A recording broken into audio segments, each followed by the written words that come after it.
Good afternoon, ladies and gentlemen, and welcome to 60-Minute Interview with me, your host, Mr. Damon. How is everyone this evening? Glad you could join us. Today we're going to talk to one of our most famous hoax participants, Joshua, and we're going to talk about his family who were part of the great hoax of the zombie apocalypse. Joshua, thank you for joining us today. You are very welcome. All right. Now, we want to sort of frame this story up a little bit, but we want certainly to let you tell the home audience exactly what happened. You were part of a great hoax, a great trick played on you by your parents and maybe the townspeople. Maybe some of the townspeople were in on it too. You're not quite sure, but who knows? Yeah. So why don't you tell us a little bit about what happened in your town around your birthday? So every time me and my twin brother Eli had a birthday, our father would yell, "Zombie apocalypse," or "solar flare," or "alien invasion."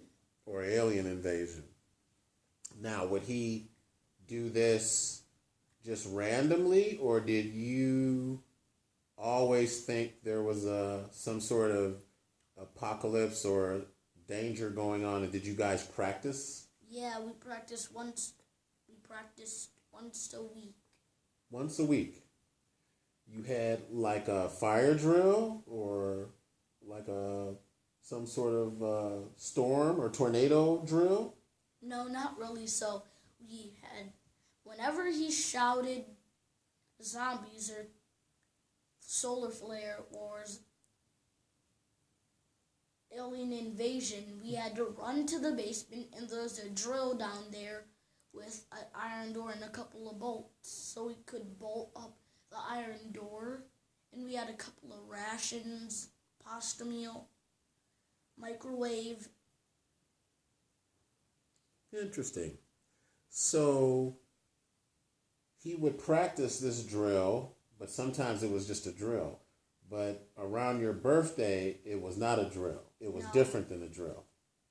Now, how is it different than the drill? Because that's what I'm trying to get the audience to understand. Were you afraid?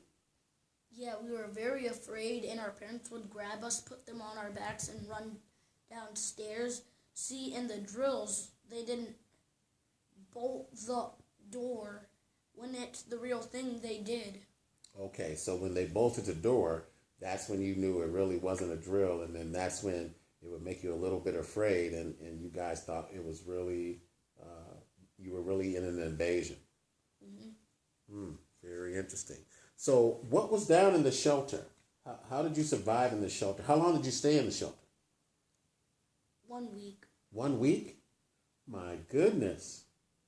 Did you have food and water in the shelter? Yes. You did? We had a fridge. You had a refrigerator. And I think you mentioned a microwave earlier? So you were able to keep your food fresh and you were able to cook? Boy. There's no stove, though. Were there windows? Yeah, we had a bathroom. You had a bathroom? Mm-hmm. Oh, okay, because that was my next question. How did you go to the bathroom? That had to potentially get very messy. Yeah, but you did have a running toilet, huh? What about a shower? Did you take showers or baths? Or No. no? Oh, my goodness. So that week had to be pretty tough on everybody, huh? No hairbrush. No hairbrush? No hair gel, no oil. No toothbrush either? Wow, that was pretty tough. Well, what would you do during your birthday to celebrate your birthday? That had to make it a little better if you were When our dad was out, he was out longer and longer each time. So eventually our mom pulled out a cake, and she told us it was there just in case that happened. So just in case you stayed long enough for your birthday to take place, she would have a cake ready. Did that seem suspicious to you? No, not really. Not really at the time. What about your dad going out? He went out to make sure that everything was safe. Yeah, he took his axe with him. So he would take an axe, and he took an axe for what? Protection. Protection from the zombies. Yes. So would he ever come back with a zombie, or what would he come back with that would make you guys believe that there were really zombies out? He put blueberry pudding on his shirt and on the axe to make us think there were zombies, but there actually weren't any zombies. Interesting. So he would go all through the trouble of putting slime or some sort of stains on his shirt, and then would he let you guys come out with him? No. No? You had to stay in. What about your mom? Did she go out with him? No. No? Just he went out. And he would stay out how long? First time 5 minutes, then it built up 10, 15, 20, 25. Oh, okay.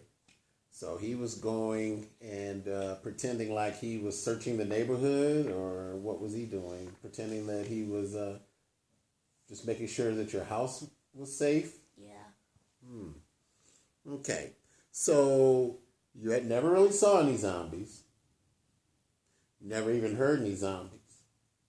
If you or your brother tried to go outside, your mom and dad wouldn't let you go outside. Okay. So let me ask you a question. You know, when you were young, I guess it was pretty easy to fool you. What happened? When did you really find out the truth? So our dad told us to go outside, so my twin brother and I grabbed our basketball and we headed out. But our dad told us don't tell anyone about it because it was a disgrace for all the survivors to remember it about. But he was really just wanting us not to ask anyone because then they'll know that he just doesn't want them to have any more birthday parties. I see. So he was doing this to prevent from you guys wanting getting kicked out of the bowling alley. That's what happened once. I see. So you used to have birthday parties, but you guys had some trouble with the birthday parties. Yeah, this one time we ate 5 hot dogs, and my brother Eli threw up in the car, but thankfully I didn't throw up until we got home. Oh my goodness.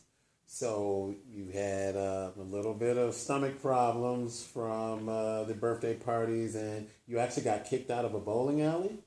Oh my goodness, how did that happen? I was getting too rowdy. You got a little too rowdy. So was this the remedy for you guys getting sick at your birthday parties and getting kicked out of bowling alleys? He thought he would create this zombie story? Is that what you're telling me? Yes. And you never asked any of the other kids or any of the other parents about it? No, because our dad just told us not to. Well, it's good to do what your dad, I guess, and mom tells you to do. So how do you feel about them misleading you with the zombie apocalypse story? Does it make you angry, or yeah, it does a little bit? A little bit. A little bit. Well, and the worst part about it is when we thought it was actual zombie brains and blood. My twin brother tasted it and told me it was blueberry pudding after he threw me a bounce pass. I promised myself that no matter what, if I had kids, I'd let them have birthday parties. Okay. No matter how messy things got. Okay. So on one hand, it made you angry, but you think you'll be a little bit better parent and allow your kids to have birthday parties. And you won't be telling them any solar flare or alien invasion stories or anything like that? No? Okay. All right. Very good. Well, we thank you for sharing your most bizarre story with us. Is there anything else you'd like to add? Do you want to say hi to any of your friends out there in TV land, your family? Well, family back at home. Hello. All right. Well, thank you for joining us. Hello, Mrs. Davidson. Hello, Cooper Walters. Hello, Sam Fogler. Hello, Cooper Hill. Hello, Brady Palmer. Hello, Anderson Bernard. And hello, Caden James Adler. Well, you should probably just say hello to all the class. Hello, all the class. All right. We'd like to thank you for joining us for this bizarre and interesting story on Interview for 60 Minutes. Good night, everybody. Good night.